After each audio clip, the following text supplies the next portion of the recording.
National anthem, please. 1, 2, 3.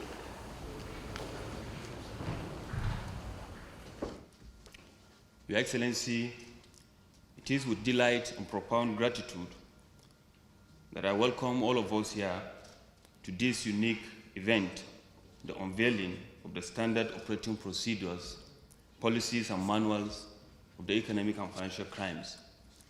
Your Excellency, a year ago, I assumed the leadership of the EFCC as the youngest officer to be appointed the executive chairman of EFCC.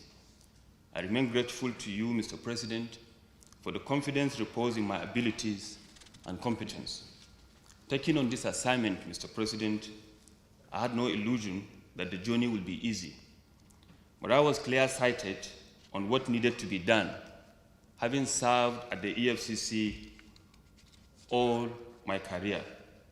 An open assuming office, I assured Nigerians that positive changes will come and that I will lead an agency that will be the pride of our dear nation, Nigeria.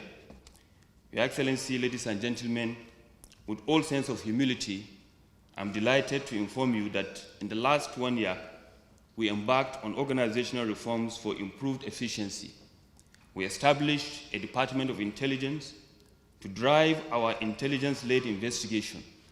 We equally upgraded the procurement, audit, information and communication technology units into full-fledged departments to ensure their operational independence and in compliance with the directives of the federal government.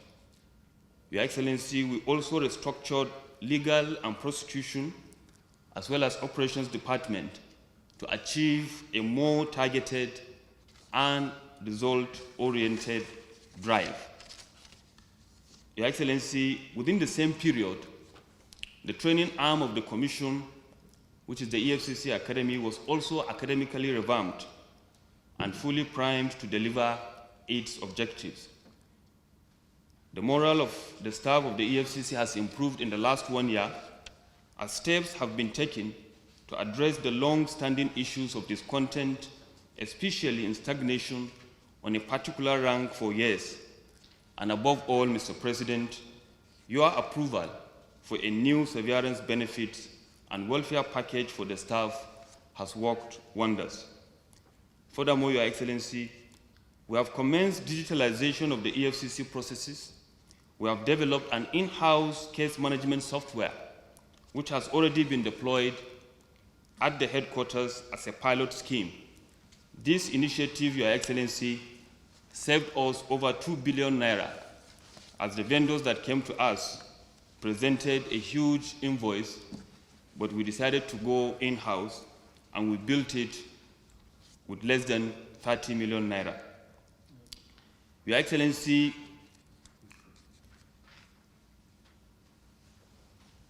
we also designed and launched a crime reporting mobile phone application named the Eagle Eye for ease of reporting economic and financial crimes by the public from the comfort of their homes.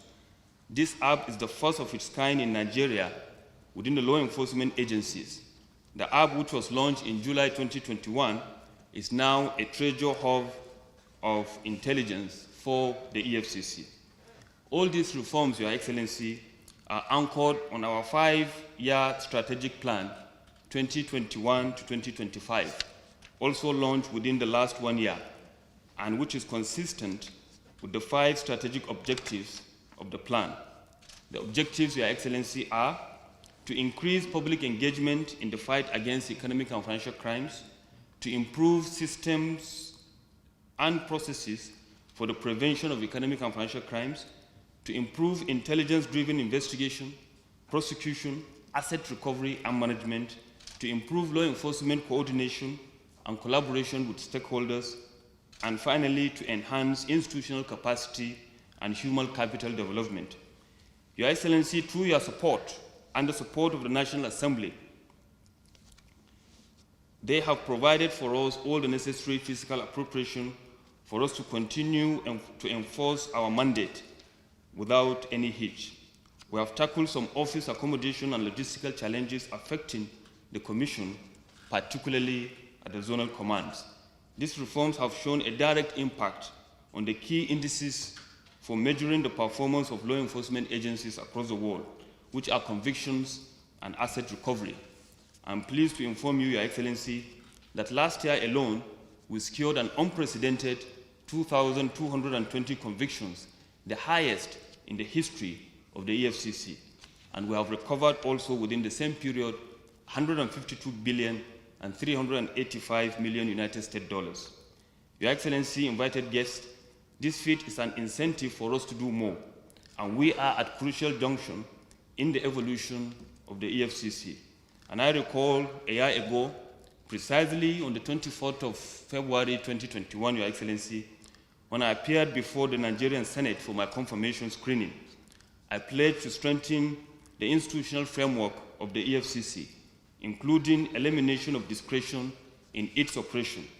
I said on that occasion, Your Excellency, and permit me to quote, that we are looking forward for an EFCC where, as the executive chairman, if I issued a directive to a junior officer, he will look me in the face and say, "Sir, I understand your instruction, but I cannot carry it out because it is contrary to our policies or standard operational procedure."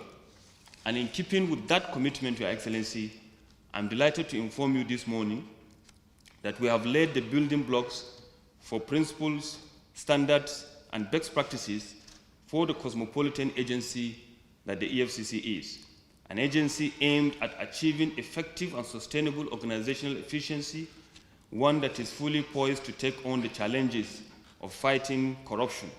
It comes in the form of standard operating procedures, policies, manuals that will guide the Commission's processes, systems, and activities.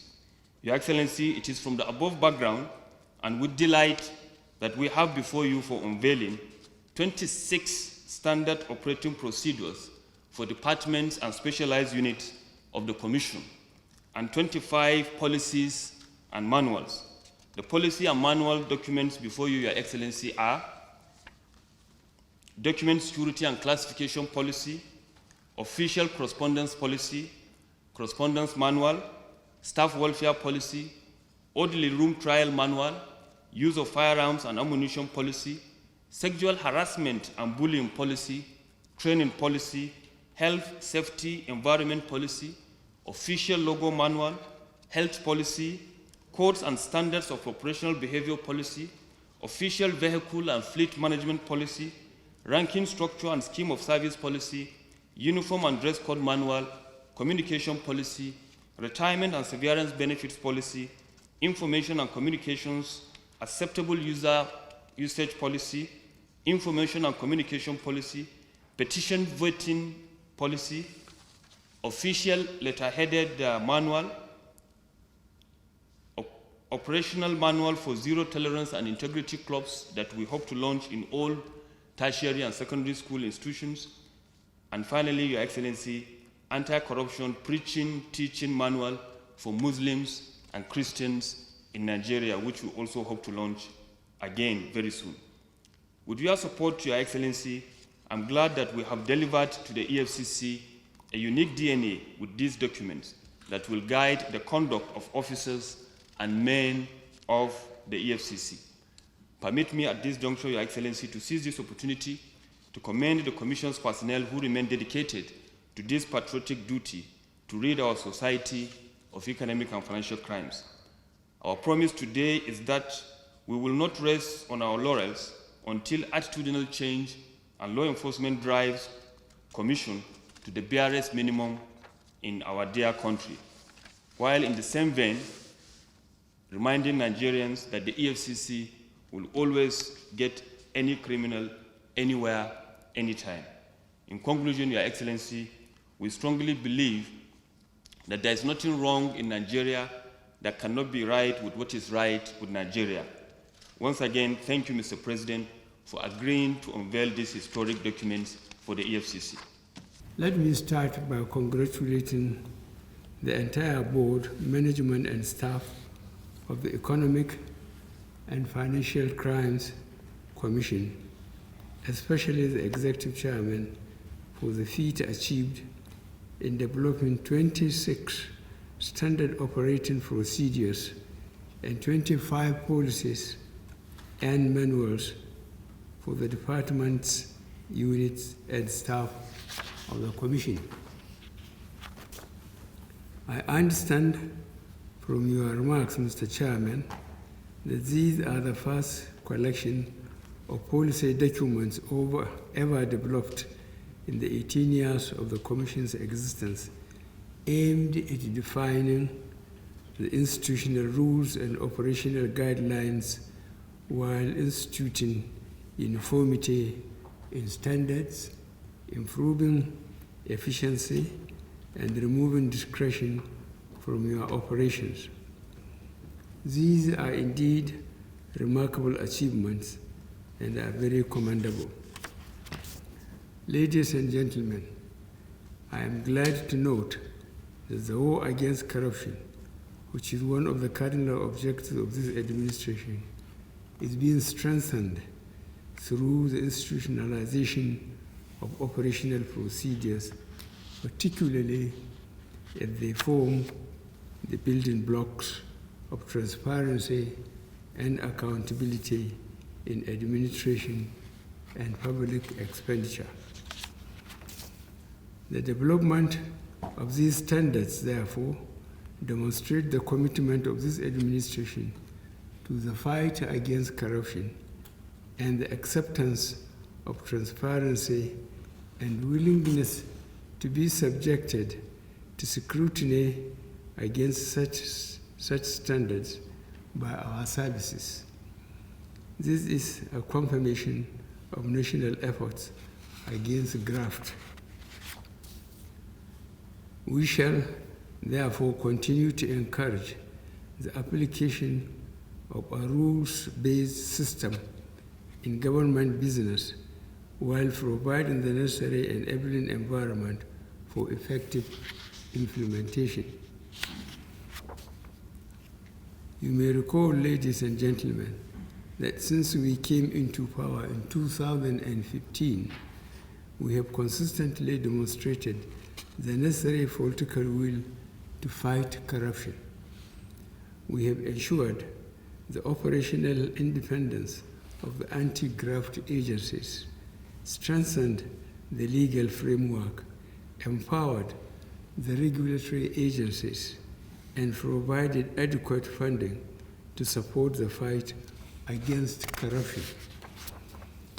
We have also elicited integrity and impartiality in government business consistent with our aspiration for a corrupt-free Nigeria. It is therefore with all sense of humility that I note the excellent performance of the leadership of the EFCC just within 1 year in office.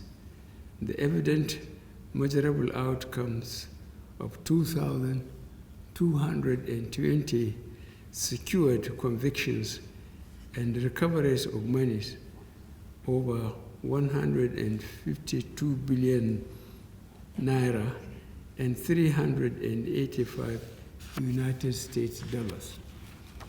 Ladies and gentlemen, these outstanding feats achieved are being unveiled today, and I would like to use this opportunity to encourage other ministries, departments, and agencies of government, especially law enforcement agencies, to also ensure the standardization of their processes within the extant laws and regulations as provided in our statutes. I need not to underscore the importance of today's occasion, but let me remind you that the stakes are high, but national expectations are higher. Therefore, we must continue to strive and deal decisively with matters in accordance with the rule of law.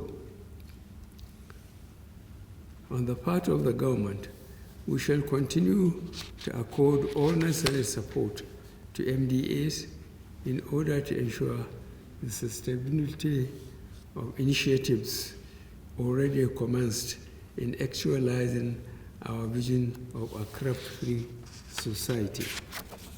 Let me conclude by saying that the fight against economic and financial crimes in Nigeria is a collective responsibility of all Nigerians if we are to make meaningful progress as a nation. I invite you all to fight corruption in all its ramifications and join us to entrench good governance values and integrity within all our systems. As I have often said, if we do not kill corruption, corruption will kill us as a nation. I must advise the leadership and operatives of this administration to resist the temptation of being used to partisan politics or be dragged into personal disputes. Your job is to serve the nation in the efforts to entrench good governance. On this note, I have the singular honor to unveil the 26 standard operating procedures and 25 policies and manuals of the Economic and Financial Crimes Commission for the progress of the Commission and the good of Nigeria. Congratulations to every one of you who have been a part of this success story. Thank you, and God bless the Federal Republic of Nigeria.